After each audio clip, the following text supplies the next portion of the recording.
apa? Perubahan, oke? Oke. Kita sebentar lagi dengarkan sambutan dari Pak Anies, arahan dari Pak Anies, calon presiden kita di Pilpres 2024 kemarin, dan insya Allah akan terus menjadi pemimpin kita. Oke? Pak silakan Pak Anies. Kepada Pak Anies Rashid Baswedan untuk bisa ke depan memberikan masukan dan arahan. Tepuk tangan yang meriah untuk beliau.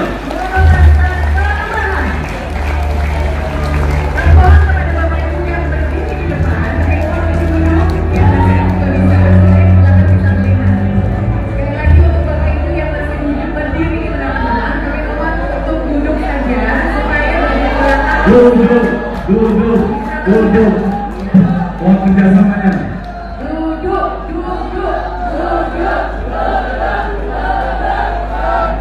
Mohon Bapak Ibu yang berdiri di dekat, yang mengulangi pandangan dari teman-teman kita yang di belakangnya.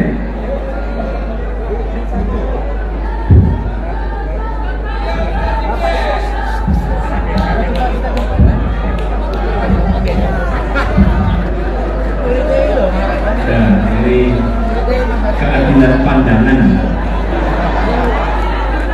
jangan sampai ada akses memandangnya terkendala. Soalnya saya memandang juga terkendala jadinya.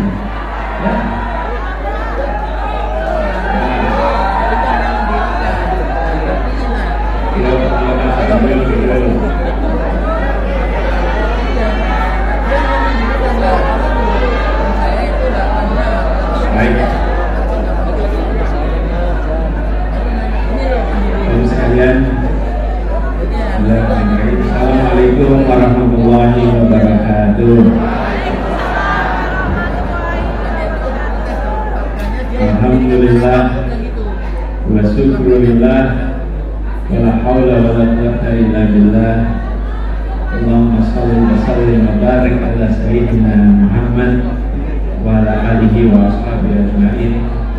Rabbi shrah li sadri wa yassir li amri wa hlul 'uqdatam min lisani yafqahu qawli. Yang kami hormati seluruh keluarga besar AMPO dan bersama-sama sawalan di sini, wabil khusus beberapa tokoh-tokoh senior kita, boleh saya sebut yang paling senior, Pak Pemain Sarif Romas dan Ibu.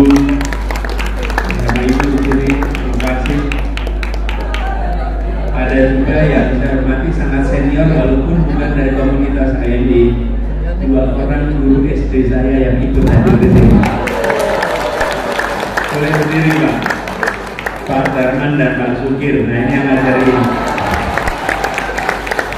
matematika saya waktu masih SD percobaan di Sekip. Sebetulnya dulu namanya itu SD laboratori. Lalu tidak boleh digunakan bahasa Indonesia menjadi SD percobaan. Jadi sekarang itu kalau ada yang baca CV-nya, oh dulu sekolahnya percobaan ya Pak ya. Alhamdulillah lolos gitu. Tapi itu bedanya Jakarta dan Jogja. Sama-sama sekolahnya itu sekolah laboratori. Kalau di Jogja dikasih nama SD percobaan, kalau di Jakarta jago marketing namanya lab school. Jadi itu menggambarkan kalau Jogja bisa yang saya hormati Pak Sukri Badori, terima kasih beliau senior kita konsisten dalam selalu perjuangan bersama-sama di Jogja. Bang Sam Selindrung yang saya hormati, kemudian ini yang tadi mimpin doa pakai peci, setelah selesai mimpin doa kembali pakai topi. Boleh berdiri dong Ustaz kita ya. Jadi beliau ini saya Batra itu dia yang membimbing Batranya. Jadi kalau ditanya saya mentor. Yang saya hormati juga yang selalu menyiapkan acara halal bihalal HMI. Pernah beliau itu meminta untuk jadi tuan rumah halal bihalal di kantor Kemdikbud. Dan selesai halal bihalal, menterinya di reshuffle. Awalnya Rizky. Beliau sudah pakai jas berwarna biru. Kalau kan tadi saya bilang, tapi dia bilang warna birunya bukan biru muda, Mas, aman. Jadi kita semua, jadi Mas Hamim, mentor dan dia. Sekarang juga Pak Profesor Sudarsono, Profesor dan Ibu semua. Ini kalau saya absen panjang semua satu-satu. Jadi mohon izin pengabsenan teruskan, tapi saya ingin selalu sampaikan.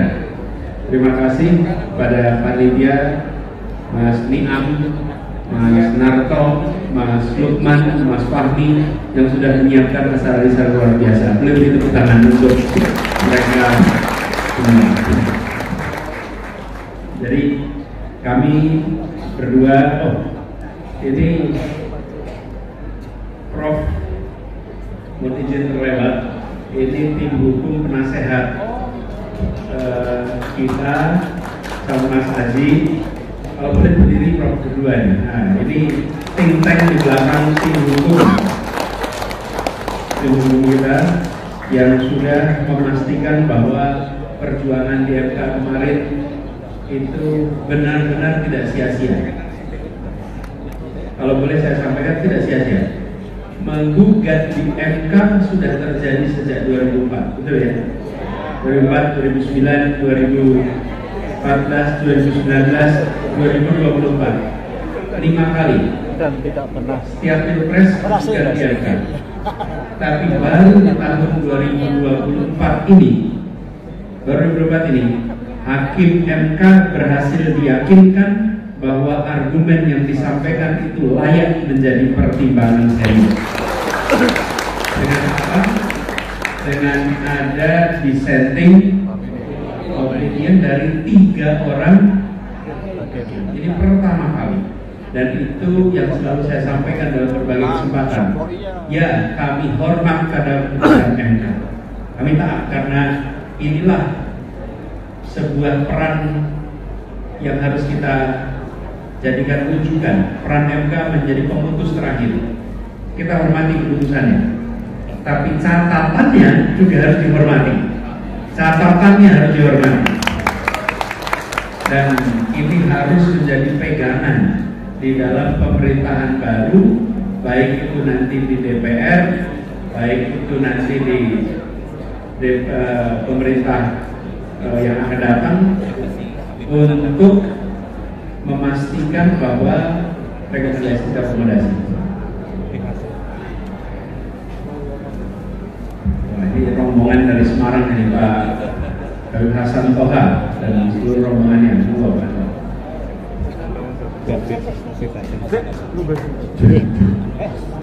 Kalau pernah dengar Toha Putra, nah itu rombongan PKS.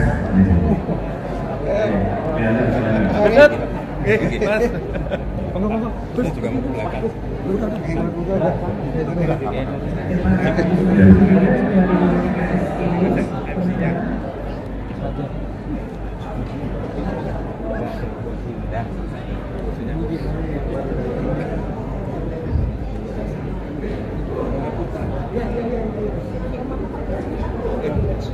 Mas Ari Yusuf Amir yang beliau dulu juga digemblengnya di Jogja, di UII, dan menjadi pilar. Banyak yang mempertanyakan waktu awal-awal saya menugaskan Mas Ari untuk menjadi ketua tim hukum. Itu ya, waktu itu banyak mempertanyakan kenapa Mas Ari dan lain-lain.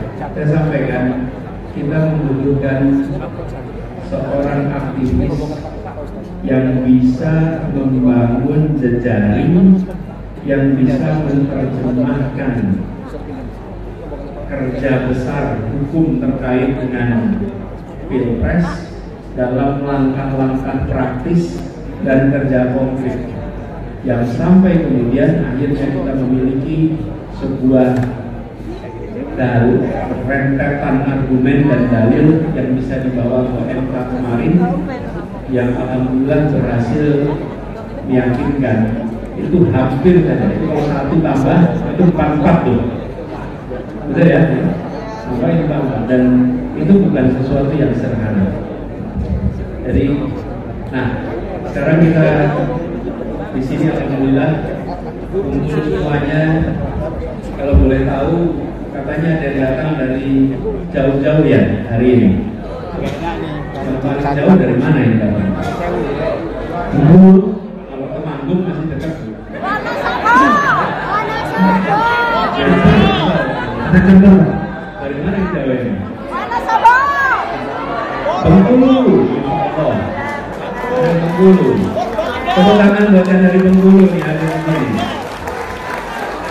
Lumajang, Semarang, Lumajang, Lamongan,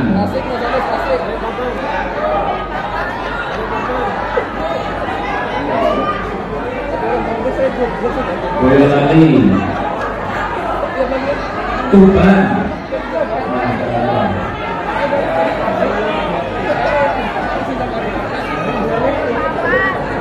Apa artinya ini? Semangat perubahan tidak pernah padam. Jadi Bapak Ibu sekalian, teman-teman seperjuangan, tadi sudah disampaikan 2 kali, sekali oleh Bang Tamsil, sekali oleh Mas Lukman, bahwa perubahan ini adalah sebuah perjuangan yang tidak berhenti ketika pengumuman Pilpres selesai. Perjuangan ini jalan terus sampai bisa kita laksanakan di Republik ini. Dan ini adalah perjuangan panjang, karena itu di satu sisi semangat gerakan tidak boleh berhenti, jalan terus kita. Jangan berhenti. Di sisi lain, kita juga menghormati dan menghargai keputusan-keputusan kenegaraan yang ada. Walaupun hati kita, perasaan kita, pikiran kita tidak setuju dengan keputusan itu. Betul?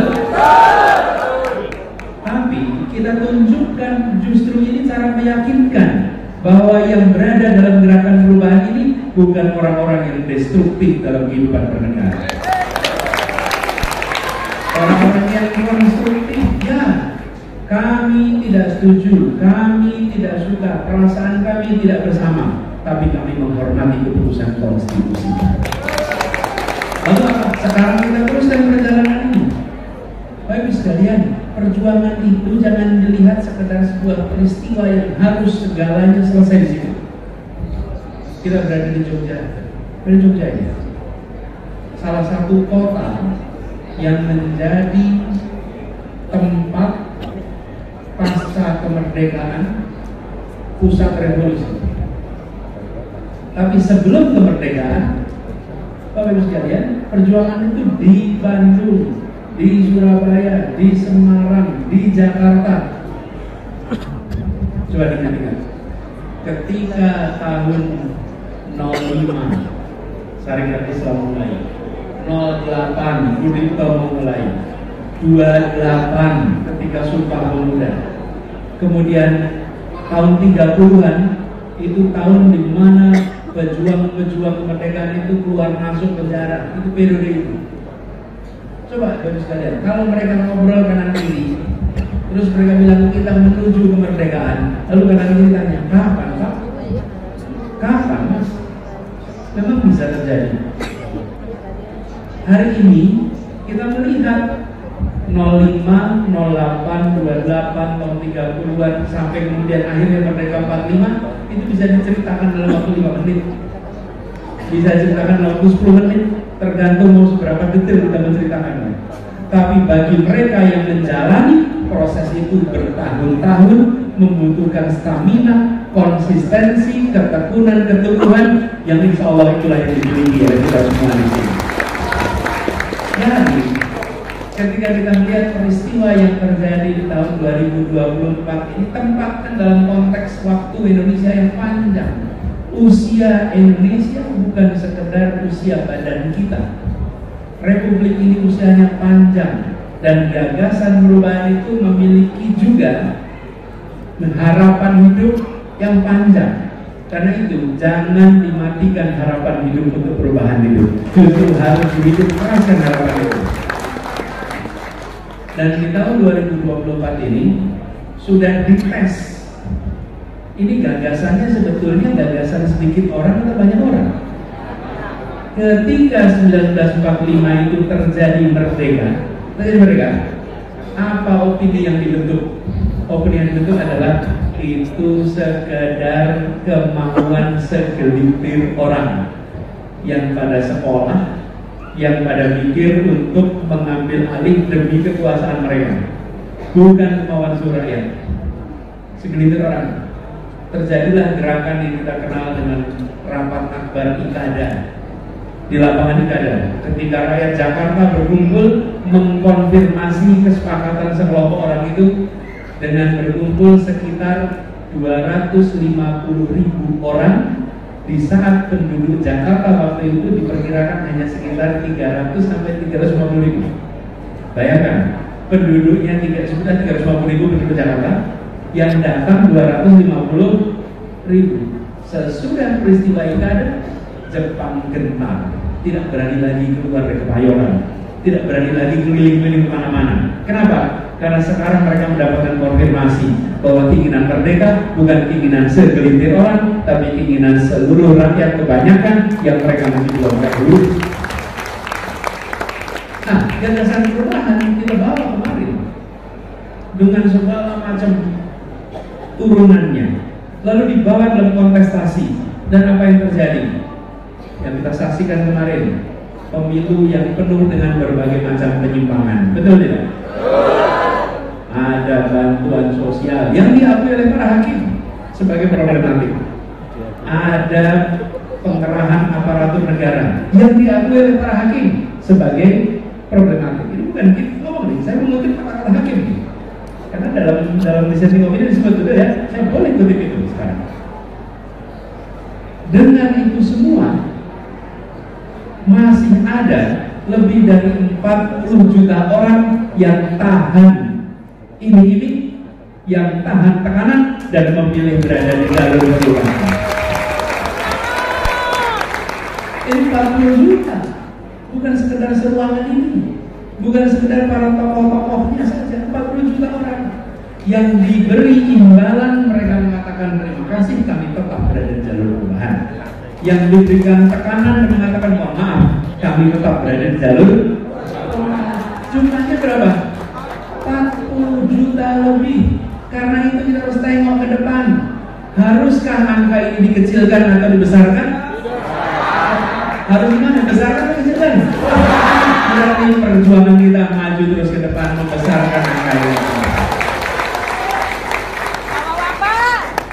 Kalau kemarin lolos threshold kecil aja tidak dapat, berarti kita berada dalam situasi gagasan tidak nyambung dengan aspirasi. Ini nih, justru 40 juta inilah, terus sekalian, ke depan yang harus dirawat.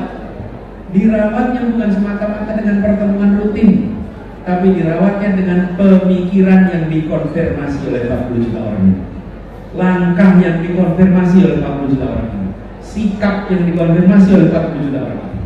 Karena 40 juta ini menginginkannya adalah konsistensi di dalam perjuangan, kelempangan di dalam membawa gagasan perubahan ketika muncul landscape yang baru. Karena itulah kita bersama-sama di sini, saya rasa mengukuhkan niat kita untuk terus konsisten di dalam jalur perubahan. Jadi kita harus terus ke sana. Sambil kita harus pikirkan sama-sama format detail langkahnya seperti apa. Kemarin saya ditanya, saya sampaikan kita rehat dulu sebentar. Rehat itu apa ya? Rehat itu kan jeda. Kalau lihat di kamus nih, jeda yang sifatnya mengumpulkan energi lagi itu namanya rehat. Jadi rehat, makan, istirahat, minum, habis itu jalan lagi. Itu namanya rehat. Kita rehat sebentar, tengok peta baru, tengok rute baru, tengok potensi-potensi baru, tapi Gagasan yang diemban tidak boleh diturunkan. Rencana yang sudah dipundak tidak boleh dihentikan. Itu harus kita bawa terus. Jadi ini bekal yang luar biasa Bapak Ibu. Dan terus terang sekalian, di antara pembicaraan elit di Jakarta, hampir semua menengok ke 40 juta ini dengan takjub. Kenapa? Karena tahu persis seperti disampaikan Pak Tamzil tadi, operasi itu luar biasa, masif. Tapi apa yang terjadi? Tetap ini ada blok yang jumlahnya luar biasa, luar biasa besar. Dan istilahnya itu mereka adalah diberikan istilah. Saya lupa istilahnya apa ya? Saya lupa terminologi yang dipakai. Bukan pemilih loyal, tapi kira-kira seperti itu. Pemilih-pemilih yang memilihnya itu dengan pengetahuan, dengan keyakinan, bukan sekedar asal random memilih. Ini yang memberikan karakter berbeda di pemilih yang pilih 01 kemarin. Jadi saya berharap kepada semua para relawan dan semua yang bekerja dengan penuh keikhlasan untuk terus merawat barisan yang ada. Kalau di sini disebutkan mengawal, tadi Bang Tamzil bilang menuntaskan, yang dikawal adalah gerakannya. Idenya kita tuntaskan. Tapi semua unsur-unsur. Pas tadi saya duduk di sini, kan tadi MC bilang dilarang jangan banyak yang jangan maju foto. Jangan dijagain badan. Kan tetap kerja semangat semua datang. Ada salah satu datang tadi dari Temanggung. Itu begitu datang Pak Anies, saya selalu demo di setiap acara. Ibu kemana aja Bu tadi? Iya Pak, siapa Pak? Cis. Saya dia. KPU, MK, DPR, KPU. Nah kalau itu saja didatangi, apalagi cuma di sini, ditembus. Kalau ini saja ditembus cuma di sini berhenti, nggak mungkin. Saya tadi sedang masuk Mas, saya duduk di sini, Mas, yang barusan dari Ibu Bapak itu, Ibu mengatakan saya datang. Saya hari ini 2 kali di bandara di mana di Jakarta dan 2 kali di bandara di Jogja mengalami yang seperti ini. Yang ibu yang sampaikan, Pak saya datang, Pak saya hadir, Pak saya ikut. Saya ngantar anak ke cari sepatu, ketemu ibu-ibu, sekeluarga, Pak kami sekeluarga jam 2 pagi kami jalan kaki di JIS. Kemana saja saya ketemu?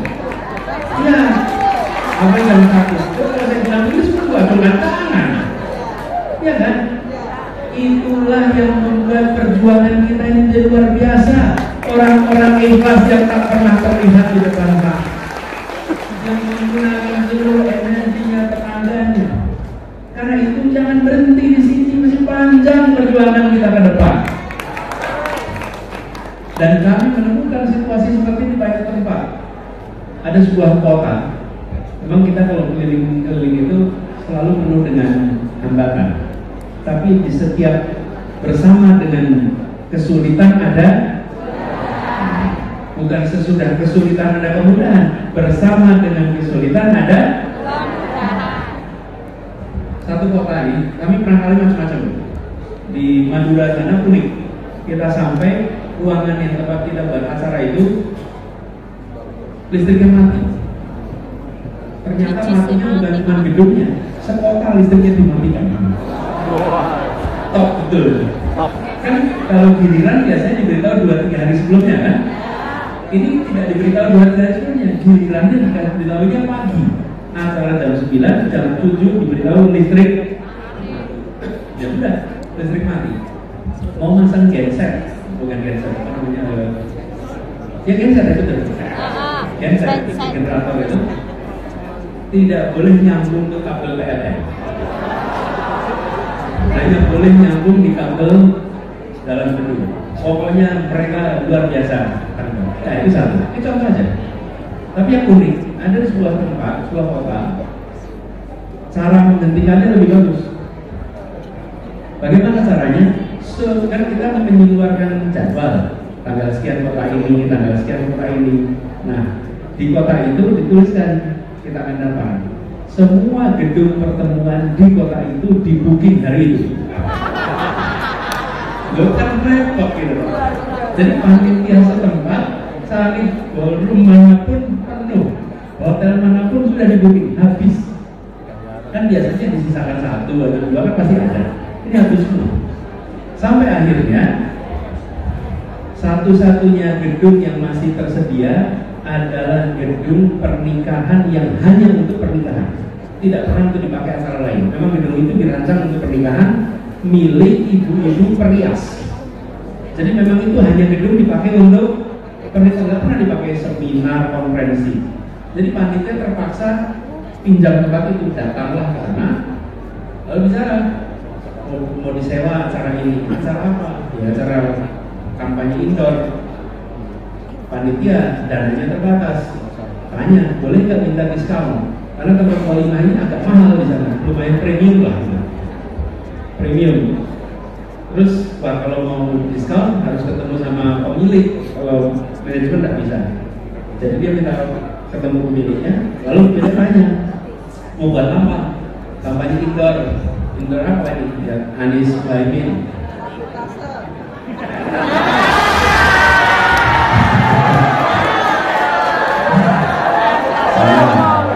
Kalau ini kan lampunya mati, bukan listriknya mati. Ya, biar lebih ini mungkin biar lebih romantis. Nah, jadi bicaralah dia pada si pemilik gedung itu.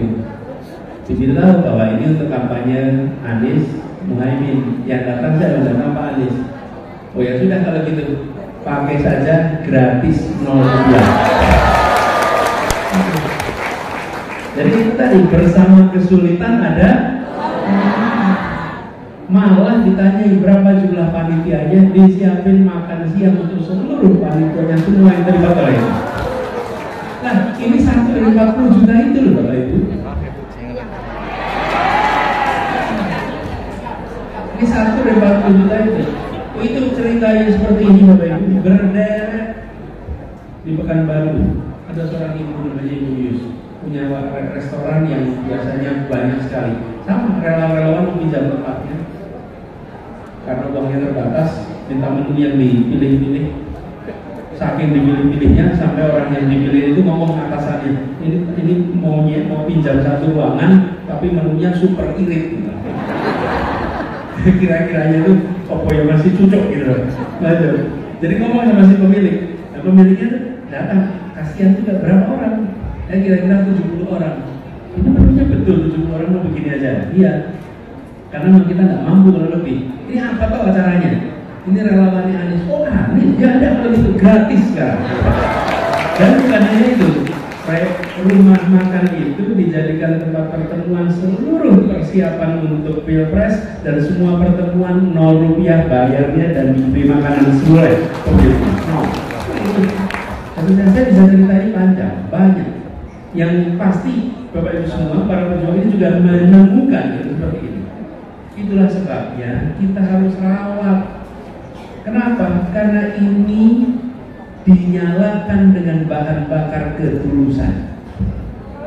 Ini dinyalakan dengan bahan bakar keikhlasan.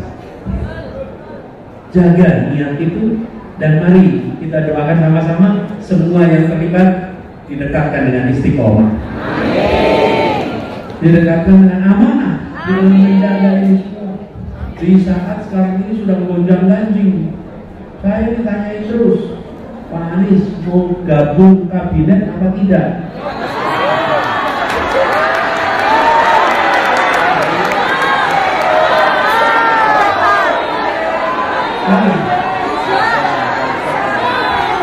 Tidak setuju. Nah, terus saya ikut kitchen kabinetnya istri saya aja. Persiapkan Iya. aja Pak. Loh, tapi gini, kalau saya jawab sekarang nih, oh iya saya tidak mau ikut. Terus kan saya bilang, memang ini ditawarin. GR bener-bener. Ini ditawarin. gaya nggak mau, kita nggak nawarin. Tapi kalau kita bilang ya bersedia, memang ada tawaran. Jadi saya bilang saya akan jawab ketika ada peristiwanya. Tapi kalau jika saya tidak menjawab, saya katakan saya akan terus berada di jalur. Jalur perubahan itu bukan soal kabinet dan tidak, betul tidak? Ya. Jadi jangan dibelokkan gitu, sekedar subrah sama kabinet dan tidak. Kenapa? Gagasan perubahan kita jauh lebih besar daripada urusan berada di dalam dan di luar kabinet. Jadi kami berencana untuk menjaga silaturahmi ini. Jadi kami nanti hari ini di Jogja, insya Allah besok di Surabaya, insya Allah pekan depan saya akan di salah satu kota di Sumatera. Nanti berikutnya lagi insya Allah nanti ke Sulawesi. Oke, mau butuhkan aja nanti. Butuh Purwokerto. Ya. Pelan-pelan. Tapi apa, Gus Yayan? Yang saya ingin sampaikan kepada semua di sini, titik rawat barisan perubahan ini, dan jangan menghabiskan energi meributkan gosip-gosip yang tidak perlu. Jangan kita ini saatnya menjaga persatuan. Jangan kita mendengar gosip berantem. Lalu kita bicara jika itu belum kejadian, jadi tidak usah dipeributkan. Kalau sudah kejadian baru kita bicarakan. Tapi kalau belum, jangan. Yang sifatnya jika lewatkan. Tapi kita jaga. Jadi saya titip kepada semua untuk gerakan ini disimpulnya masing-masing siapa. Dan ke depan sekalian kita harus memikirkan cara-cara baru. Saya sampaikan kemarin pada teman-teman dan kawan-kawan pada saat ada acara di Solo bulan lalu, sebelum puasa ya, sebelum puasa, bahwa melakukan perubahan di Indonesia di masa yang akan datang membutuhkan kemampuan di diri kita untuk melakukan perubahan atas teknik, cara, metode. Kenapa? Karena kita akan berhadapan dengan zaman yang baru, kita akan berhadapan generasi yang baru. Ibu sekalian, yang berkumpul di sini mayoritas usianya di atas belasan tahun.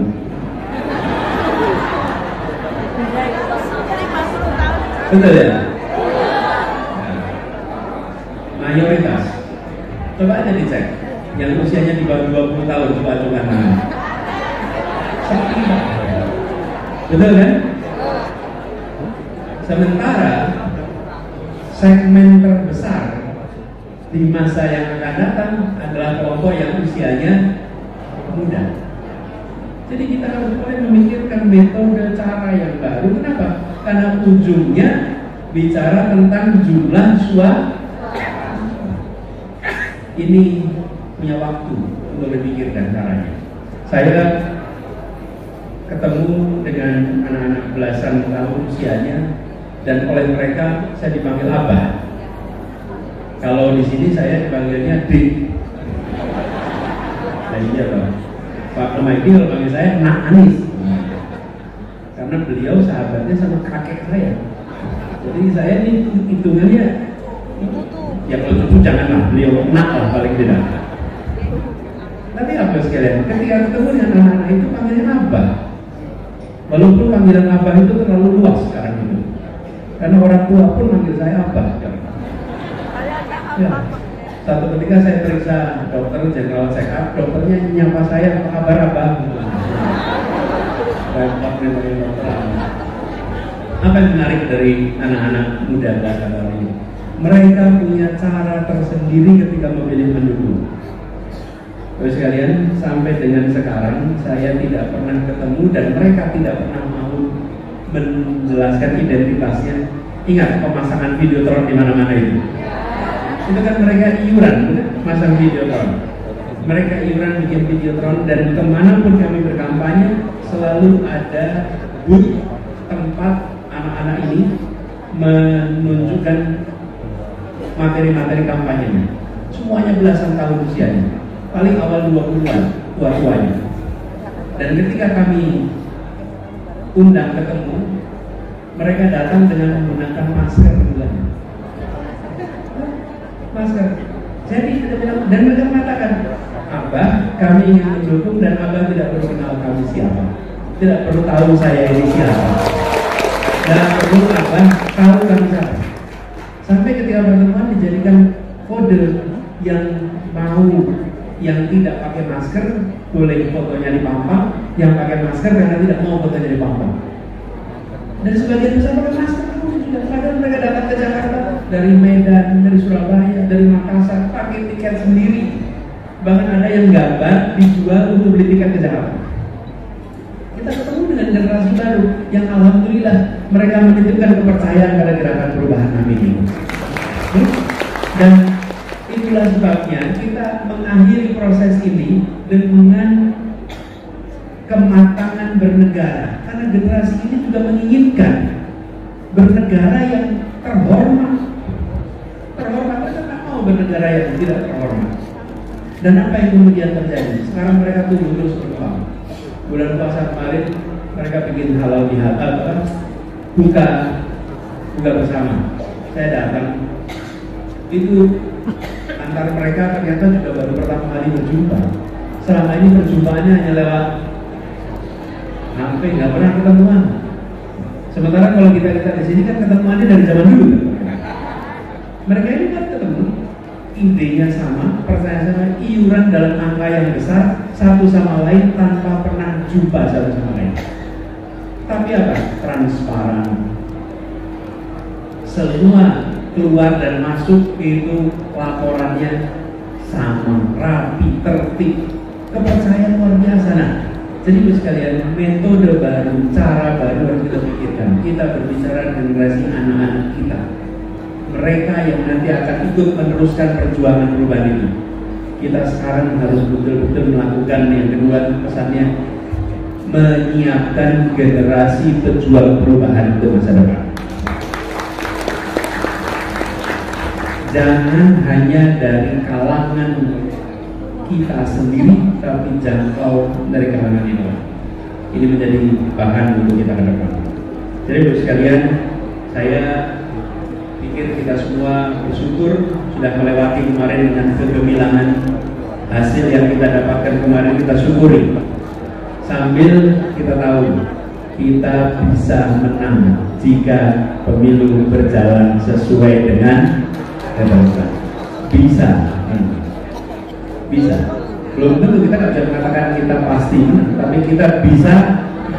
Tapi dengan segala macam peristiwa itu sulit siapapun untuk bisa menang. Seperti dikatakan cerita Bang Tamsin tadi, jangan kita berhenti di sini. Kita jalan terus ke depan, kita rawat, dan nanti pada waktunya saya akan ngobrol dengan teman-teman semua. Kita rumuskan langkah apa yang paling tepat untuk kita kerjakan di bulan-bulan ke depan. Karena bulan-bulan ke depan nih, bukan tahun-tahun ke depan, di bulan-bulan. Nah, mudah-mudahan ibu-ibu sekalian akan terus ikut mendukung langkah-langkah kita ke depan besok. Siap ya? Dan tadi sampaikan, yang penting tetap berada di jalur. Insya Allah itu akan kita jaga sama-sama, karena inilah yang menjaga api perjuangan kita. Dan dalam rangka halal bihalal ini, saya ingin secara khusus menyampaikan permohonan maaf lahir dan batin di bulan Syawal lewat Ramadan. Semoga Ramadan kita mengantarkan kepada pribadi yang lebih tinggi tingkat ketakwaannya. Dan dalam peristiwa 1 Syawal dan bulan Syawal, halal bihalal, yang aidin wal faizin, taqabbalallahu minna wa minkum, mohon maaf lahir dan batin, mohon maaf atas salah dan khilaf, baik salah dan khilaf yang saya ketahui maupun salah dan khilaf yang saya tidak ketahui. Mohon dimaafkan. Semoga Allah bukakan pintu ampunan kepada kita semua. Titip sampaikan salam kepada semua pejuang perubahan yang belum berjumpa pada majelis ini. Insya Allah pada waktunya kita akan berjumpa dengan semuanya. Sekali lagi kita beri tepuk tangan pada penyelenggara yang sudah menyiapkan acara ini. Mas Fahdi, Mas Merator, Mas Imam, Mas Lukman, Bang Tamsil dan semua saja yang sudah terlibat. Terima kasih banyak. Insya Allah kita akan berjumpa lagi, bersilaturahmi lagi di waktu-waktu yang akan datang. Terima kasih. Kurang lebih mohon maaf. Assalamualaikum warahmatullahi wabarakatuh. Waalaikumsalam warahmatullahi wabarakatuh.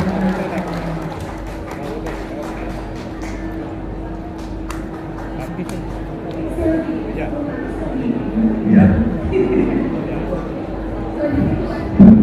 Akan menyiapkan ada 600 paket untuk konsumsi, ya, mudah-mudahan nanti cukup, ya, oke, demikian ya, Bapak.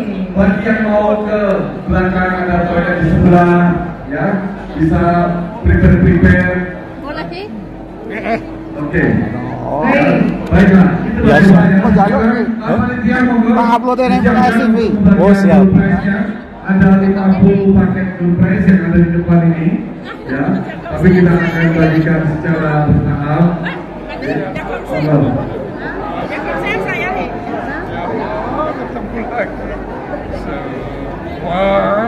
Bagus, selamat datang, Gus Puri, terima kasih. Lanjutnya saya stay. Insyaallah. Benar saya